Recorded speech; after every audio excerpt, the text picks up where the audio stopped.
Thank you for the great introduction, and thank you for all being here today. When I was young, all I dreamed of was just going up on a cloud and drawing a smiling sign. That was my dream. An inspiring dream for a child. By the age I was 12, I realized that medical professionals imposed so many "I can't" on my dream. You're not going to be able to walk, you're not going to be able to go to school, to go to university, to get married, to have children. That's it.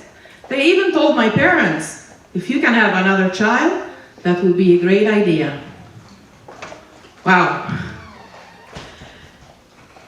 For a young child to be told that she is living with an enemy attacking her own body every single day, that was quite harsh. My life when I was young revolved around sleeping with the enemy. Only because my husband wouldn't allow me to say sleeping with the enemy as the title of my talk today, I would have said sleeping with the enemy. So every day going to the bed, I imagined myself going to sleep with this enemy, an autoimmune disease, juvenile rheumatoid arthritis, that was strong enough to put me in a wheelchair by the age I was 12 years old. It was very normal that my identity will revolve around the world. I am sick. I actually chose that.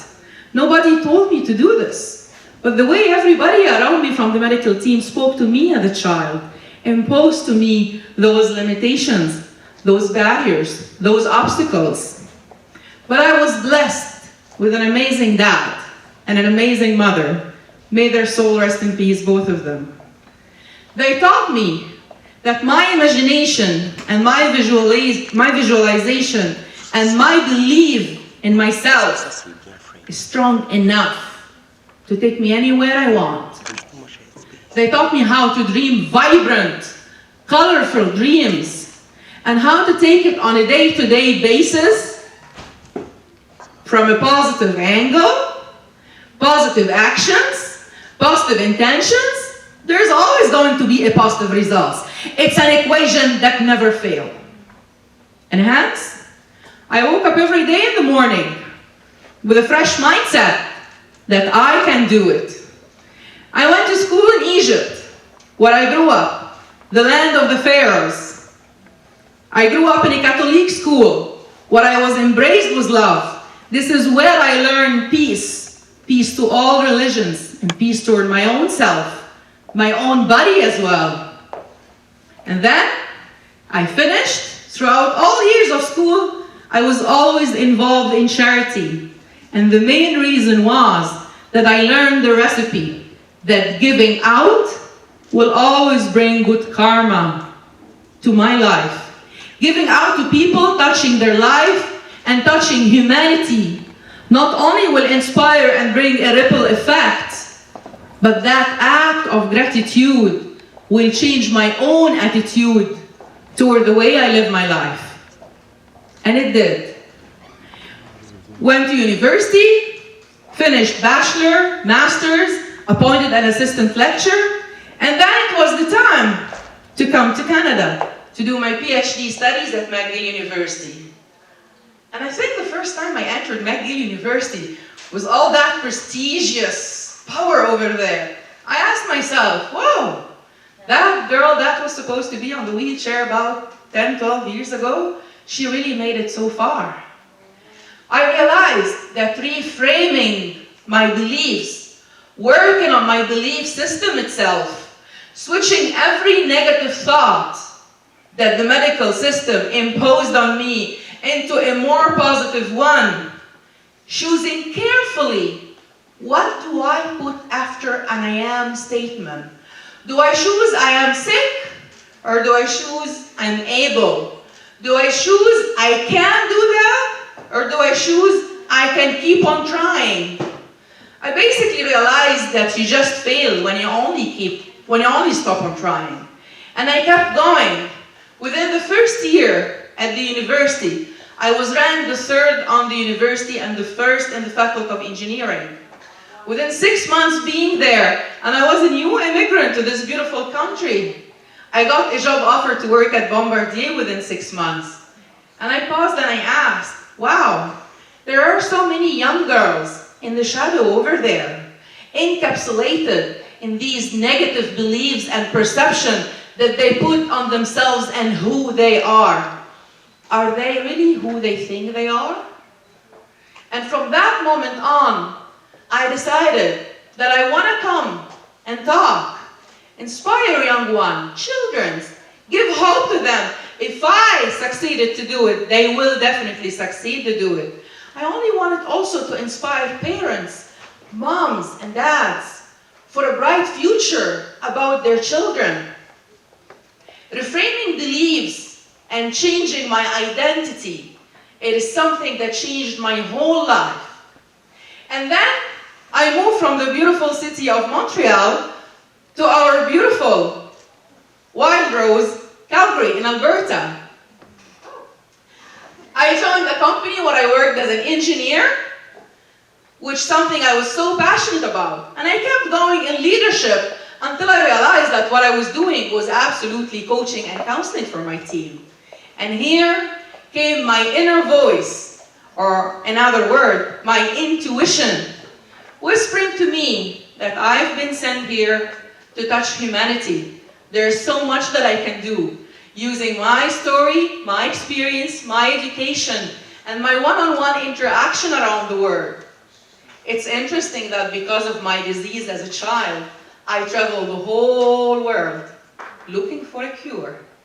So the disease had a benefit that through which I knew how to build bridges with people from all around the world, different cultures, different traditions, learn from them, receive knowledge and love from them, and give back. And when I speak about love here, I want to zoom on something very important. When you come to a young child and you tell her that you're sleeping with the enemy, definitely she's going to hate who she is.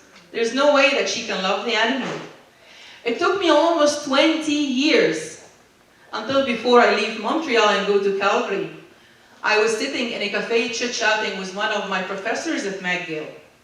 And the topic just opened itself.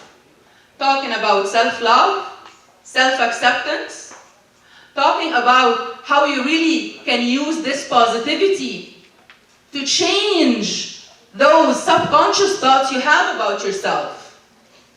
And I realized that the more that I infused self-love and self-acceptance toward myself, the more actually that the pain used to decrease, way better than medications. By the time I moved to Alberta, I was technically off medications. Was there some pain? Yes. But it was my choice to distract my mind from the pain and zoom on doing, being in the action mode. The more I was in the action mode, the more I was able to move better, function better, and just live better. And I still remember that day, the first day I ever opened my mouth to speak about my illness in 25 years, because I was silent for 25 years. I never wanted to show up for who I was.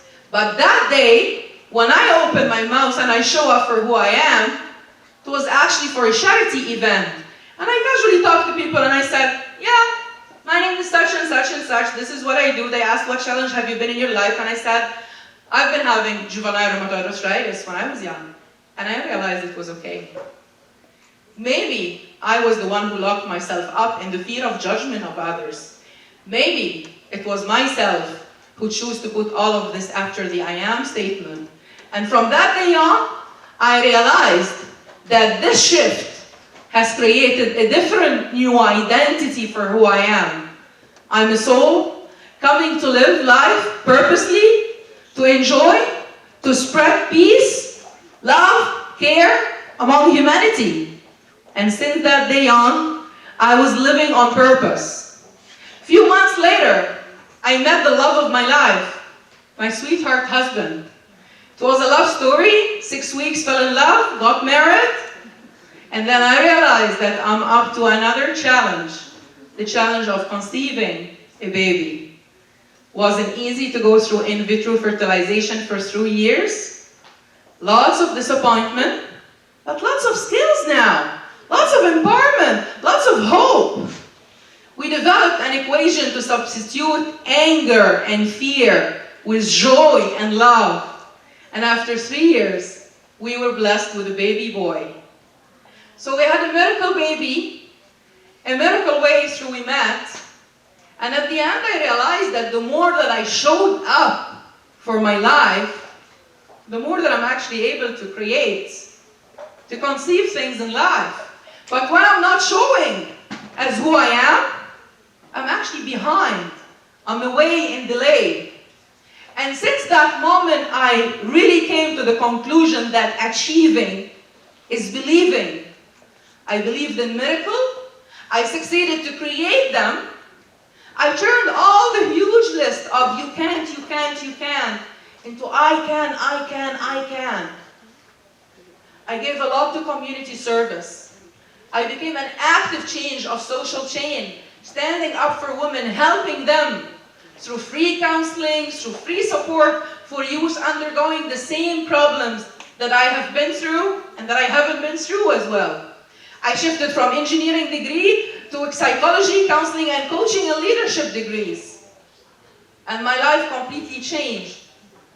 Not only that I was honored with 46 awards, the last one was last week, which was the 2018 Inspiration Award for Domestic Violence Prevention. And that meant a lot for me, that I succeeded, even by small little, to help in preventing domestic violence. Whether it's through inspiration, or through motivation, or whether it's through one-on-one work, or whether it is through writing, or talking. Every one of us has something genuine about themselves. The more that we define that genuine thing and we put it after the I am statement to reframe our identity, the more our life just starts to sink in alignment. Alignment with identity, values, beliefs, goals, skills, until the whole vision expands to reach the whole world at large. And I guess today, by me standing here, I guess I'm succeeding to draw that smile on planet Earth and give hope, not only to children, not only to their parents, not only to immigrants, but to the whole world at large. I want to thank all those people that their unconditional love, starting from my mom and dad, my medical team, my husband, my son, the beloved country that I grew up in, and the beautiful country that welcomed me in. So I'm going to seal by saying, show up for who you are. Feel comfortable under your own skin. Don't give up to things that are imposed on you. Break the